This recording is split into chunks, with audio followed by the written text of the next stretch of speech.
මහා රාවණායුගය මීට වසර 5000කට එපිට බවට ඔබට අවබෝධයක් මේ වන විටත් තිබිය යුතුයි. නමුත් ඔබ දැනගත යුතු සත්‍ය වන්නේ මීට වසර 5000කට පෙර අප සාකච්ඡා කරනු ලබන්නේ මහා රාවණා රජුගේ 8 වන භවය පිළිබඳව බවයි. ඉරහන ඉරා මතුවන ගගනත පුරා රැවුදෙන ඒ නහර වැල්කා කියන නම රාවණා මහා රාවණා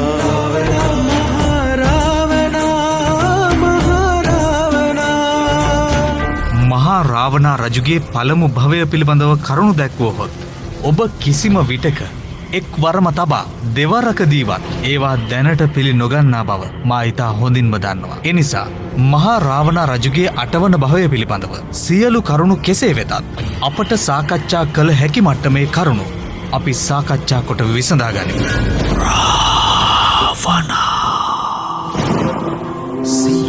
යක්ෂ ගෝත්‍රිකයන්ට තිබූ ගෘහ නිර්මාණ ශිල්පය පිළිබඳ හැකියාව මෙතෙකයි කියා නිම කළ නොහැක්කක්. ඔබට යක්ෂ ගෝත්‍රිකයන්ගේ නිර්මාණ පිළිබඳව දැනගැනීමට අවශ්‍ය නම් රිටිගලට යන්න. ලෝකයේ දැනට හමු වී තිබෙන කළුගල් වලින් නිර්මිත විශාලතම පිහිනුම් තටාකය නොයසේනම් පොකුණ අදටත් රිටිගල පරිශ්‍රයට ඇතුල් වන මුල් අවස්ථාවේදීම දැකගත හැකි. එයට බන්දා පොකුණ යන නම දී තිබෙනවා.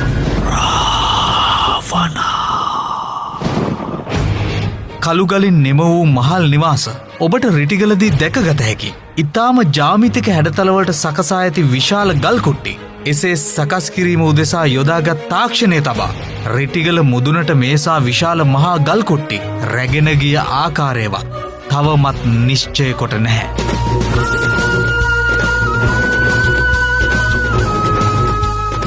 මෙතරම් මහා දැවැන්ත නිර්මාණ භාවිතයක් මෙරට තිබියදී වෙනත් රටවල කුඩා සංස්කෘතීන් උළුප්පා දක්වමින් ඉතිහාස පෙළපොත්වල පිටු පුරවා තිබීම පිළිබඳව මේ රටේ වගකිව යුත්තන් නැවතත් සිතා බැලිය යුතු බව මම මතක් කරන්න කැමතියි.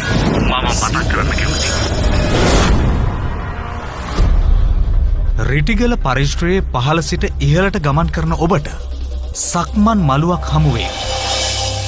ඒ සක්මන් මළුවේ දකුණු කෙළවරේ ඇති ශෛලමය පුවරුව දෙස අනෙක් අන්තයේ සිට හොඳින් බලන්න. ඔබට ඇස් අදහාගත නොහැකි පරිදි අවුකන පිළිමයට සමාන බුද්ධ රූපයක් එම ගලින් මතුව පෙනේ. නමුත් ඔබ මවිතයට පත් කරමින් එම ශෛලමය පුවරුව අසලට ගිය පසු කිසිවක් දැකගත නොහැකි වේ. ත්‍රිමාන තාක්ෂණය පිළිබඳව ලෝකයාගේ කතාබහක් ඇතිවීමට වසර 10 ගණනකට පෙර මෙරට යක්ෂ ගෝත්‍රිකයින් ත්‍රිමාන සිතුවම් ගල් පුවරුවල නිර්මාණය කොට අවසන්. අදටත් එම නිර්මාණ සිදු කිරීමේ දැනුම අප සතුව පවතිනවා.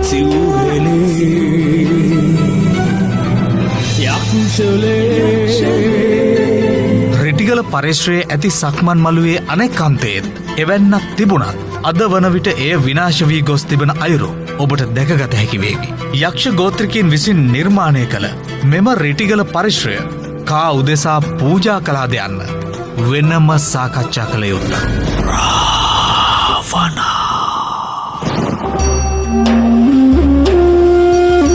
ඔබ තවමත් දන්නේ නැත්නම් මම කැමති එය මතක් කරන්නද.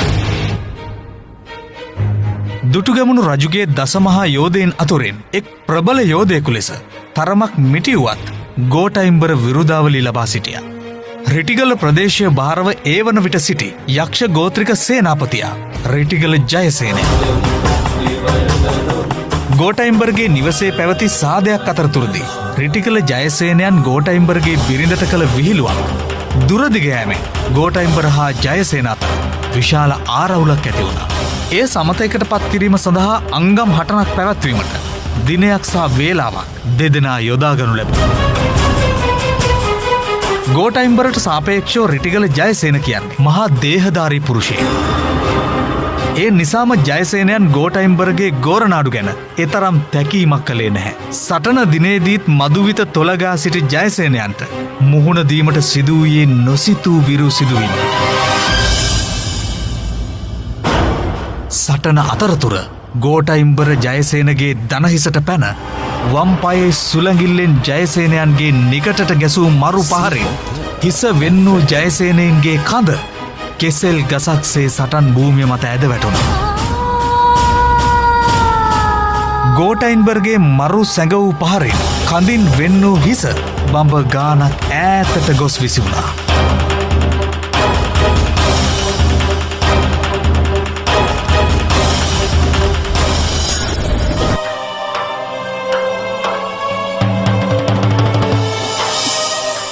මගේ සුන්දරියට අව කැපෙන කතා තෙපළුවේ මොකද ජයසේන?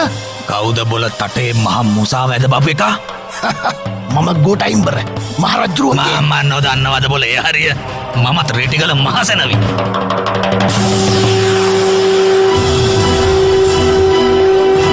හොඳයි. උඹත් සමග මේ සාකච්ඡාවෙන් විසඳ ගන්න බැරි වෙන හැඩයි.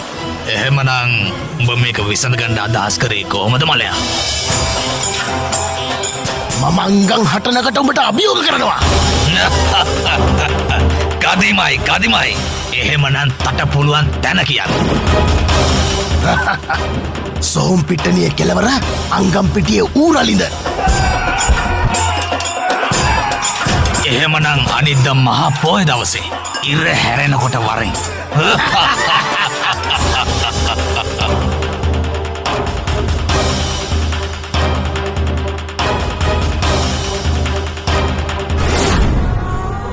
රිටිගල ජයසේනයන්ට එල්ල වූ ඒ මරු පහරින් වෙන් වූ හිස මහ කැලෑවට ඉතා ඉහලින් ගිහින් වැටුණා.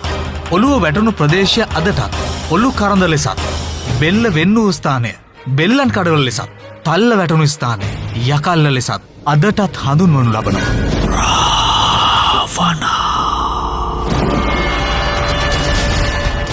රිටිගල අවට ගම්වාසීන්ගේ ජන විඤ්ඥානය තුළ රිටිගල ජයසේනයන්ගේ මේ ඉතිහාස පුවත අදටත් නොනැසී පවතිනවා. නොසිතූ විරූ ලෙස කඳින් වෙන් වූ හිස සොයා යක්ෂ ගෝත්‍රිකින් මුළු කැලෑවම පීරුවත් එය එකවර සොයාගත නොහැකි වුණ. එනිසා රිටිගල ජයසේනයන්ගේ ප්‍රාණයෙන් නිරුද්ධවීමට පෙර ජීවය රැකගැනීම සඳහා යක්ෂ ගෝත්‍රිකින් සිදු කළේ වලසෙකුගේ හිසක් ගලවාගෙනවෙන ජයසේනයන්ගේ කයට සවිකිරීමයි. තිබූ කලබලය නිසා එය සවි කළේ වැරදි දිශාවට. එතැන් පටන් ජයසේනයන්ගේ කඳට වලසෙකුගේ හිසක් බද්ධ කිරීම නිසා විකෘති ජීවයක්සේ එය දිස් වුණා. මහසෝනා නමින් අදටත් ගැමියන් බියවන්නේ ජයසේනයන්ගේ මෙම සිදුවීමෙන් අනතුරුව ඇති වූ තත්ත්වයයි.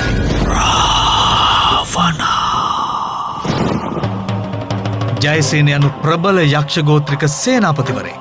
මෙතැනදී අපට වැදගත් වන්නේ එයම නොවේ. ඔබ මදකට මහා රාවණා රජු විසින් දායාද කළ හෙළ වෙදකමේ විශ්මය මහිමය දෙස අවධානය යොමු කරන්න. වලස් හිසක් මිනිස් ශරීරයකට බද්ධ කිරීමේ ශල්්‍ය කර්මය ඉතා සාර්ථකව හෙළ වෙදදුරන් විසින් සිදු කර තිබෙන බව ඔබට වැටහෙන්නේ නැතිද? හිස අනෙක්කන්තයට හරවා සවි කිරීම අත්වැරදීමක්ද? එහෙමත් නැත්නම් එය ඒ මොහොතේ සිදු කළ යුතුව තිබූ තත්ත්වයක්ද? මහා රාවණයන්ගේ වෛද්‍ය කර්මයන් තුළින් ප්‍රාණය නිරුද්ධ වූවායයි අනුමාන කළ අයකුට වුවත් පැය 72ක් ඇතුළත ප්‍රාණවායුව නැවත පිඹ ජීවය ලබාදිය හැකි ඒ පරම සත්‍ය පිළිබඳව අපි හෙට රාත්‍රී 7:01ට මුණ ගැසී කතා කරමු. මීට සහස්‍රමුඛ රාවණ රාවණා